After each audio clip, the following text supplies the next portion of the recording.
November 8, 1942, 300 hours, near Port Lyautey, French Morocco. Rain fell in sheets over the Atlantic as the assault boats closed on the shoreline. The engines sputtered, muffled by canvas and surf, the smell of wet canvas, diesel and salt mixing into a suffocating cocktail. In each boat sat a squad of soaked, silent American soldiers, bayonets fixed, garans loaded, eyes flicking between the dark sea and their team leader. Private Anthony Delaney sat huddled between ammo crates, water sloshing around his boots, shivering not from the cold but from what he heard.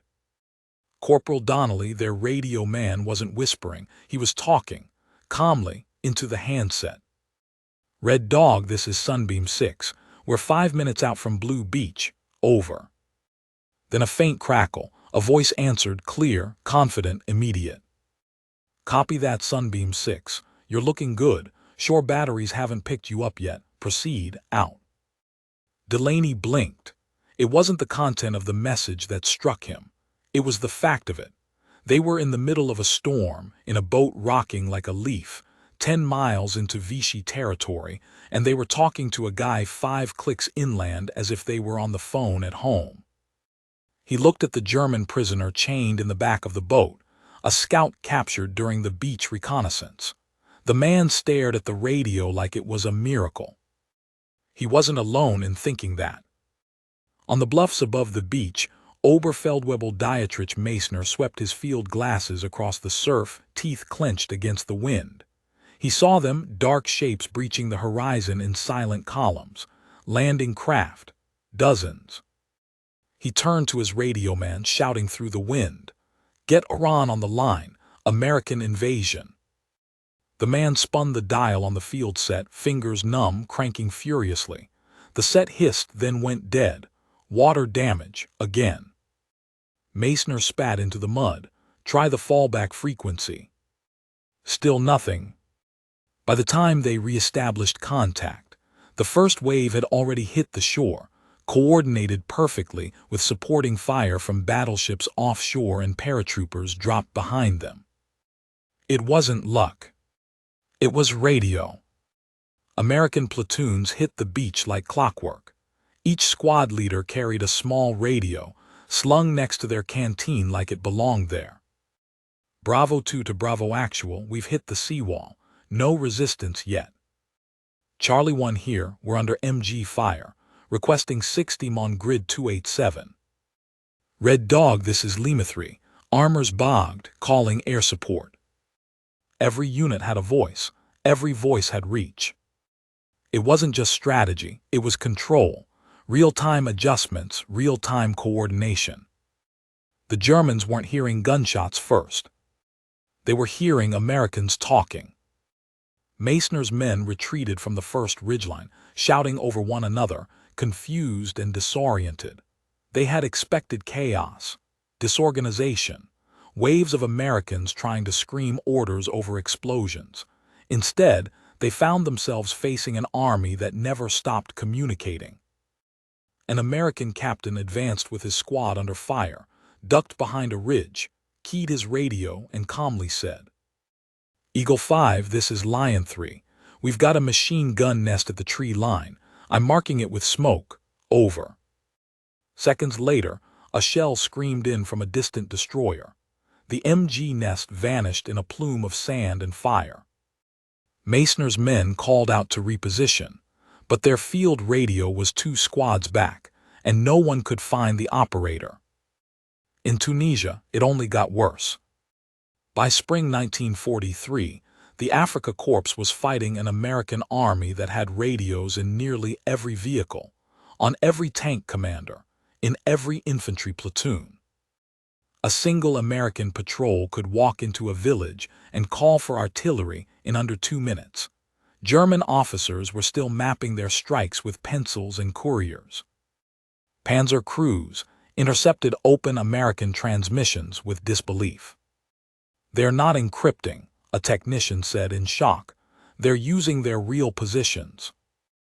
The officer beside him stared at the frequency band. Why would they hide? They didn't have to. The Americans knew they would act faster than you could react. During a retreat near City Bu Zid, German Major Klaus Reichel tried to reposition his battalion under pressure. But the company on his flank didn't get the order. Their comm line was cut. The messenger had been wounded. Reichel's men turned to find American Shermans cresting the hill, advancing in sync with infantry calling fire from behind them. The major screamed for artillery. His radio man spun the dials, sweat pouring down his neck. By the time they connected, the Shermans had already reached the line. The American platoon leader, 22-year-old Lieutenant Whitaker, was talking to a P-47 pilot overhead while rolling forward. "Got Krauts on our 12 trees at 200 yards. Light 'em up." And light them up they did. Axis prisoners, days later, sat in rows behind American lines, stunned, bruised, hungry. But they didn't talk about tanks or firepower. They talked about the radios. They always knew where we were. They never had to wait for orders. I heard them speaking to planes from the ground. A captured Italian colonel said nothing for an hour. Then finally, quietly, he said, "You don't understand what it's like to fight men who speak to the sky and get answered." The myth of American command chaos died that year. At Kasserine, they had learned. By Sicily, they had adapted. By Normandy, they were a different species. When German soldiers stormed Utah Beach expecting confusion, they found platoons who could speak directly to destroyers offshore. When paratroopers dropped behind enemy lines in the hedgerows, every stick had a radio man calling for fire, for resupply, for reinforcements.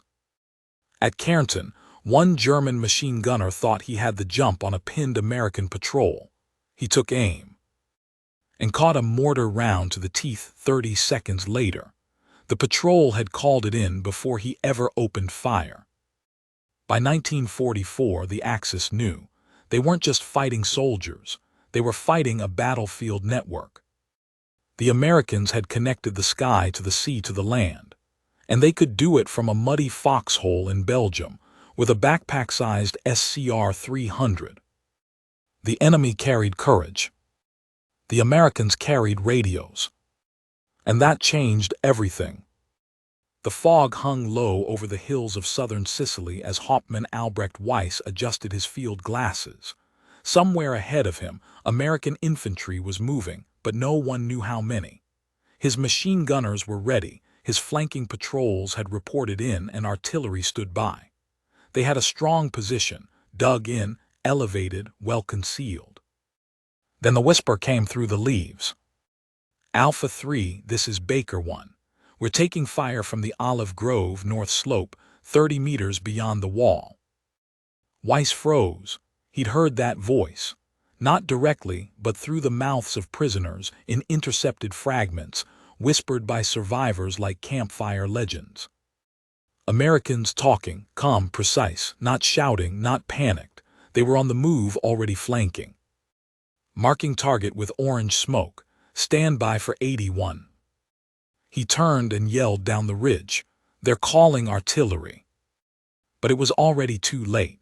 The grove erupted in thunder. Shells exploded among his right flank before the first of his own mortars had left the tube. The Americans weren't reacting, they were conducting. The German position fell apart within minutes.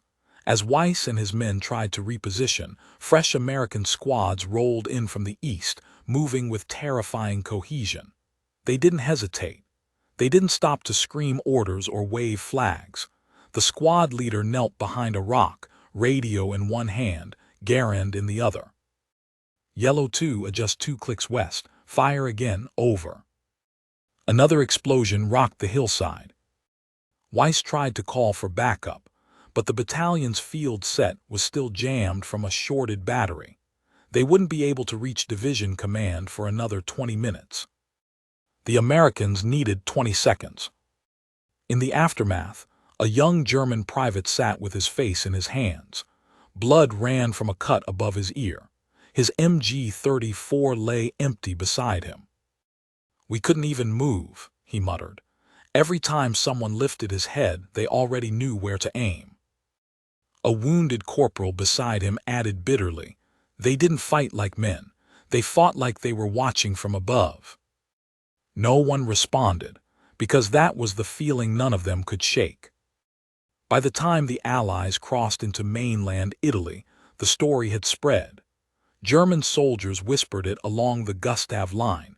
Italian officers passed it between cigarettes in dugouts.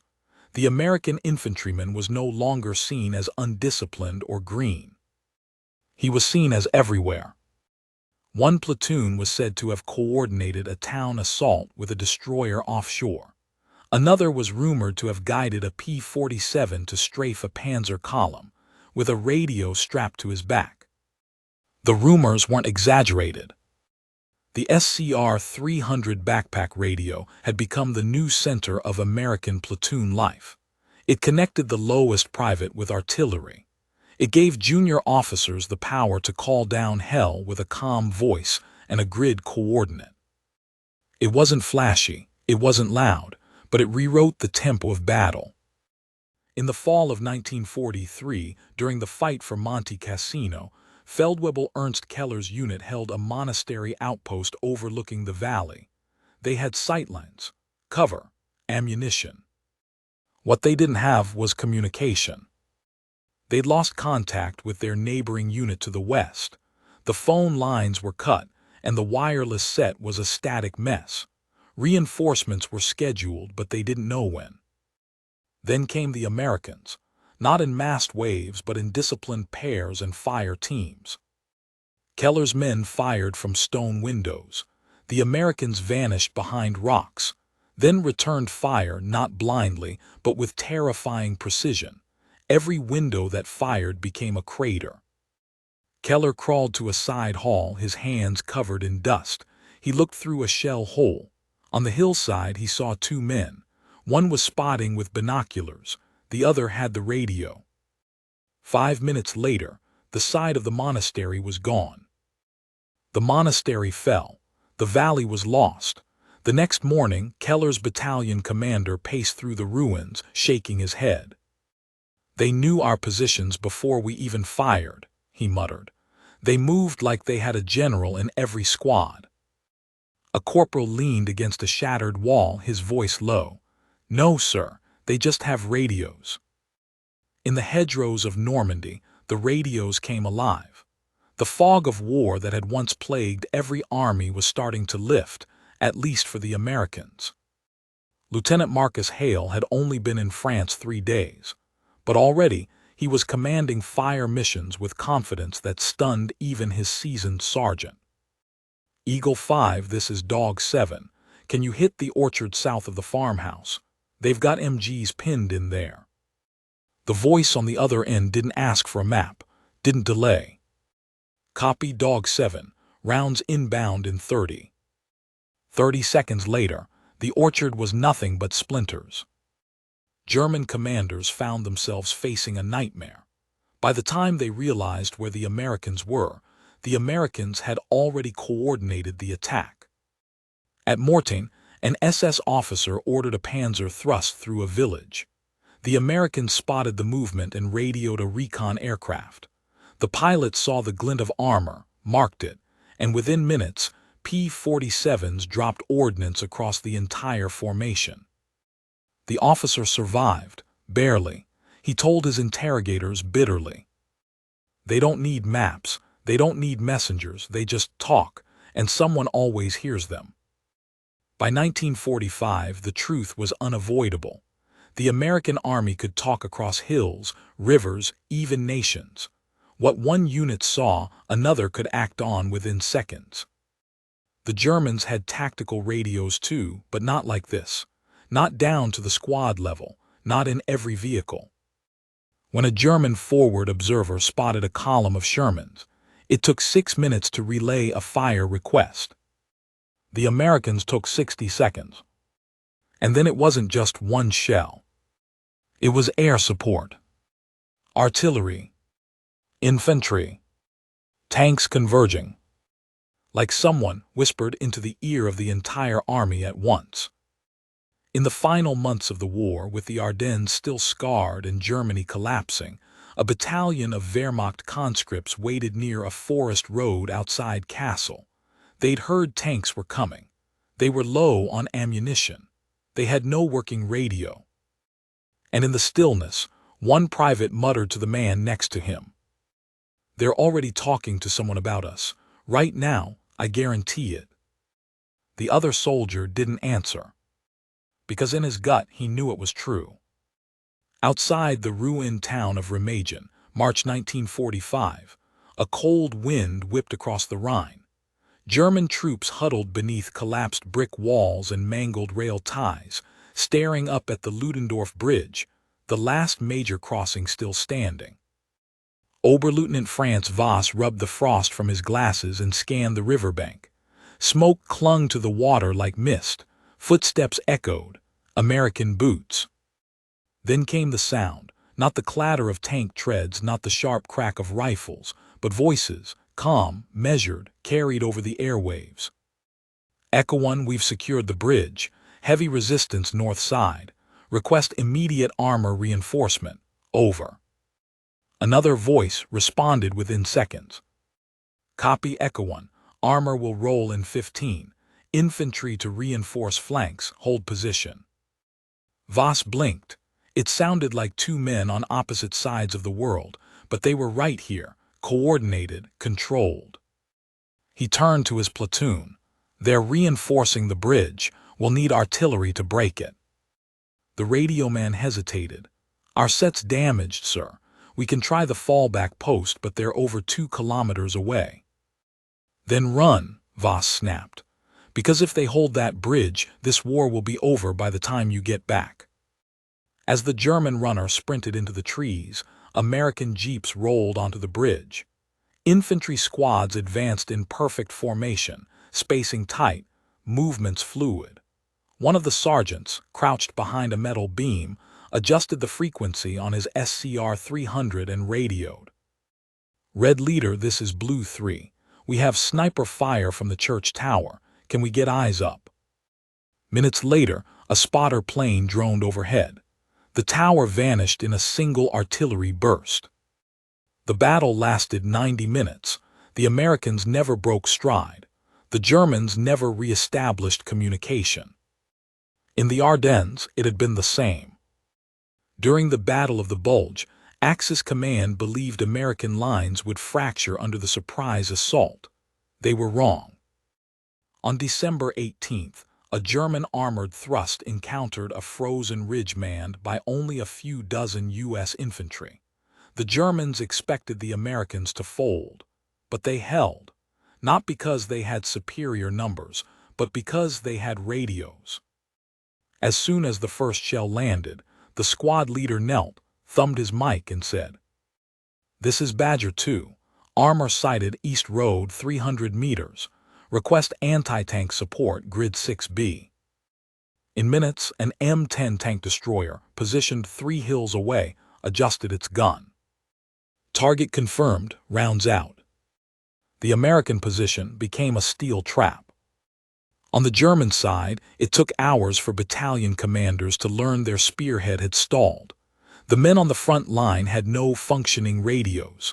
Snow had knocked out the wiring. Couriers were dead. By the time reinforcements arrived, the Americans were dug in, reinforced, and already calling new artillery grids. But the miracle wasn't just in Europe. In the jungles of the Pacific, the radios were even more shocking. Japanese soldiers were masters of terrain, ambush, and silent movement, but they fought without radios. Orders were passed by hand signals, whispered commands, or runners. Any break in the line and communication vanished. But the Americans brought the net with them. In the Philippines, on a hill near Luzon, a Japanese platoon ambushed a U.S. squad. 3 Americans went down. The rest scattered behind trees. The Japanese commander expected panic. He expected the Americans to break. Instead, he heard the radio crackle. "This is Baker 4, taking fire from West Ridge. Request immediate support. A second squad arrived within 7 minutes, not by luck, not by guesswork, but by coordination. By Iwo Jima, the Garen wasn't the only sound that terrified Japanese defenders. They heard the same calm voices through the smoke and flames. Smoke the left crater. Shift fire west. Fox Company is 2 minutes out. Marking bunker with red smoke now. The SCR 536 walkie-talkie. The SCR 300 backpack set. Short range, long range, waterproof, dependable.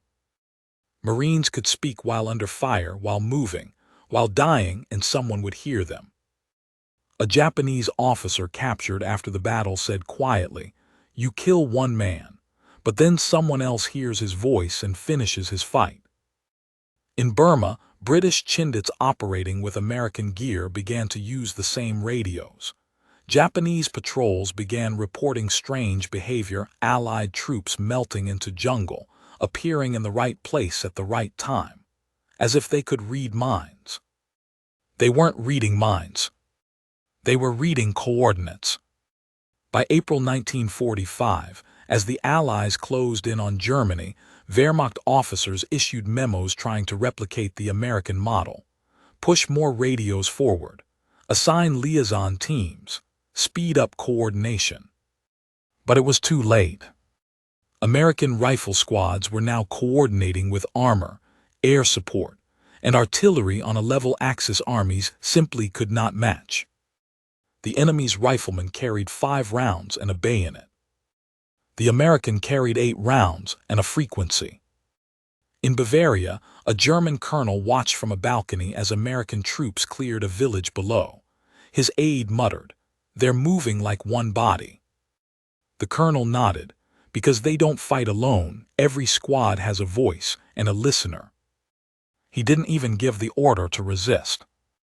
The 9th Armored Division reached the outskirts of Leipzig under gray skies and low cloud cover. Rain tapped on tank hulls and pooled in shell craters. Sergeant David Morty crouched behind a fallen wall with his squad, the handset of his SCR 536 walkie-talkie pressed to his ear. "Red 6, this is Dog 3. We've spotted AT guns dug in along the tree line, 200 meters north of the factory. Over." A pause, then the reply came clear, even through the drizzle. "Copy that, Dog 3. Hold fire, we'll clear them." Within moments, a pair of P-47s roared overhead. Smoke trailed from their wingtips. The factory and its defenders vanished in a thunderclap of iron and fire. Morty didn't move. He just watched the flames bloom, then keyed his mic again. "Target neutralized. Moving now. Over." And then he moved, his men behind him, rifles up, formation tight, never stopping. On the other side of the field, Feldwebel Otto Gerlach screamed into a field phone that had gone dead 20 minutes earlier. His command post was gone, his machine gun crew vaporized, and his flank didn't know they were already surrounded. There was no one to tell. He could hear the Americans talking through captured radios. He couldn't understand the words, but the rhythm told him everything. They weren't guessing. They weren't improvising. They were orchestrating. Gerlach threw the handset aside and ran. The fall of Germany was no longer about firepower alone. It was about tempo. The Americans could speak in real time across hills, rivers, and towns, while German units fell into confusion the moment a cable was cut or a runner was delayed. Commanders at OKW couldn't react fast enough. Orders drafted at 600 were irrelevant by 700. The Americans had created a battlefield where every rifle squad could communicate as if they were generals. And every general could speak to the front line directly. By April 1945, inside Berlin, the war was already over, even if the shooting hadn't stopped. The last defenders held subway tunnels, hospitals, and ruined corners of their city with pride and desperation. But pride couldn't answer the sound of American coordination. A German sergeant hiding in the rubble near the Reichstag listened to the voice coming from a discarded American radio, still functioning, still transmitting. Spearhead units confirm objective cleared, advancing west to mop up, maintain spacing, artillery idle unless contact escalates. It wasn't yelling. It wasn't fear. It was administration. It was the sound of an army that no longer felt threatened. Thousands of miles away, across the Pacific, Japanese defenders were hearing the same voices. On Okinawa, on Iwo Jima, on dozens of nameless ridges, they felt it. On Iwo, a dug-in machine gunner heard Marines approaching. He gripped his trigger. But before he could fire, smoke grenades landed beside him. He reached for his mask, but the cave behind him collapsed before he could breathe.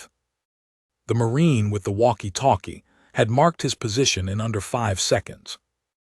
In Tokyo, a naval officer read captured battlefield transcripts. The decoded American radio chatter showed coordination so fast it looked like fiction. He didn't say anything. He just closed the folder and whispered, "We're not ready for this kind of war." In Burma, in the jungles of the Philippines, on the ridgelines of Luzon, Allied units trained with American radio doctrine.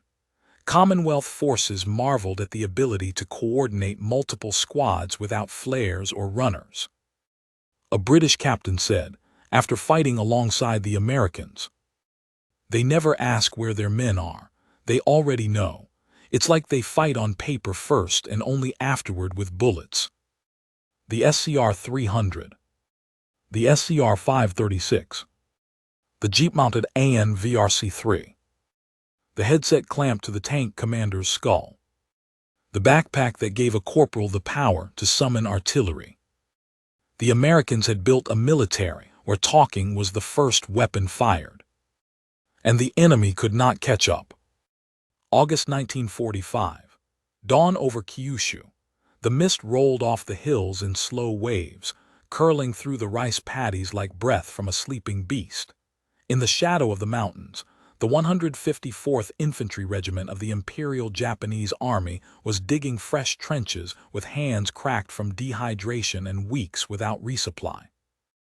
Corporal Yuki Nakamura, barely 19, leaned on his shovel, ribs sharp beneath the folds of his uniform. His sergeant had just returned from Battalion HQ, if a single mud brick hut could be called that, with the same orders as always. Dig, wait, prepare for invasion. But even now, they weren't waiting for the American landing craft.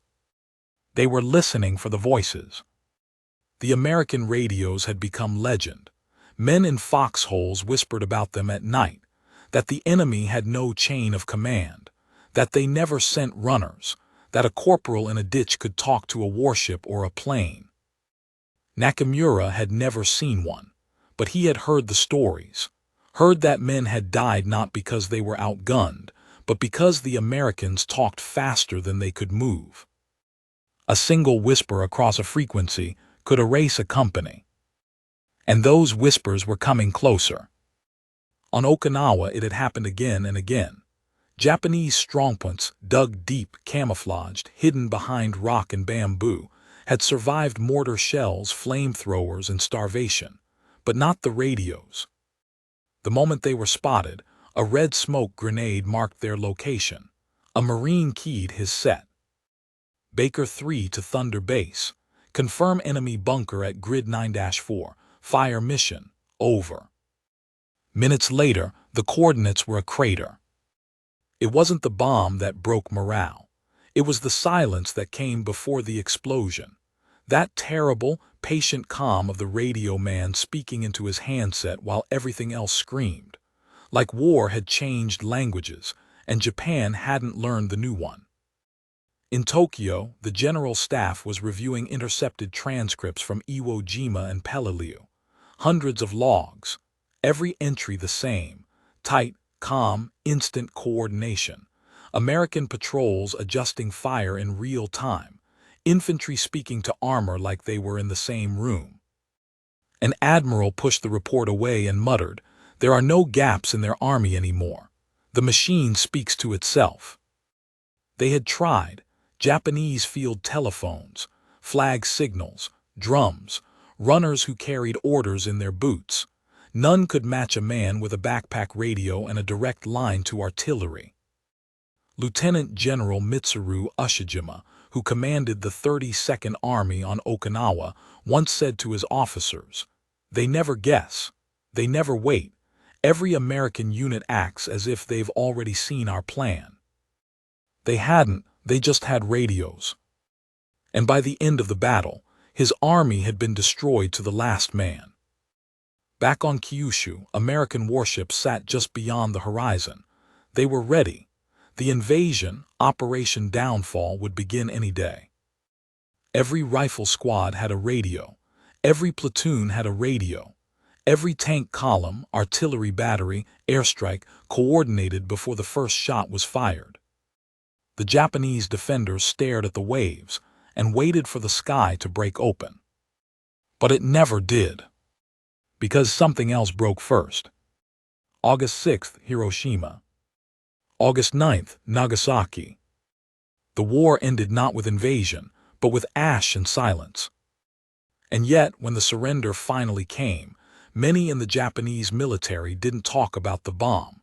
They talked about the days before it. About the voices they'd heard through trees and trenches.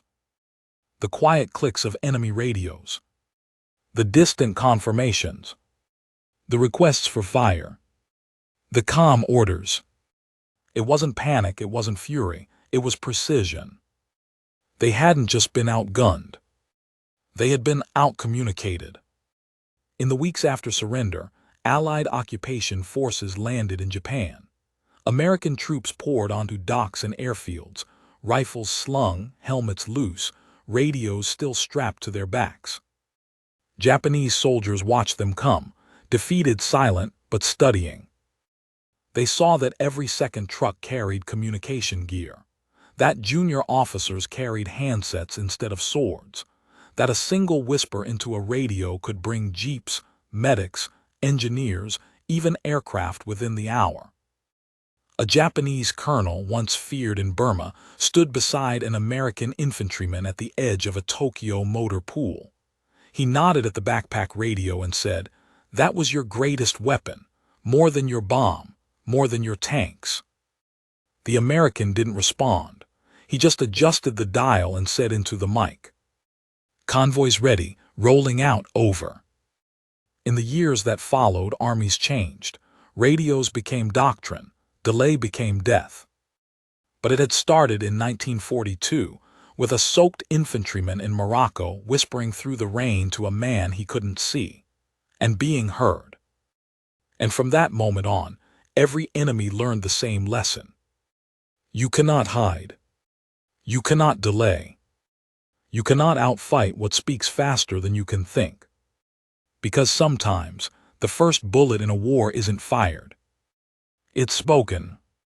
Months after the surrender, inside a dim lecture hall at a reconstituted Japanese military academy, former officers sat in silence as an American liaison team demonstrated battlefield communications doctrine.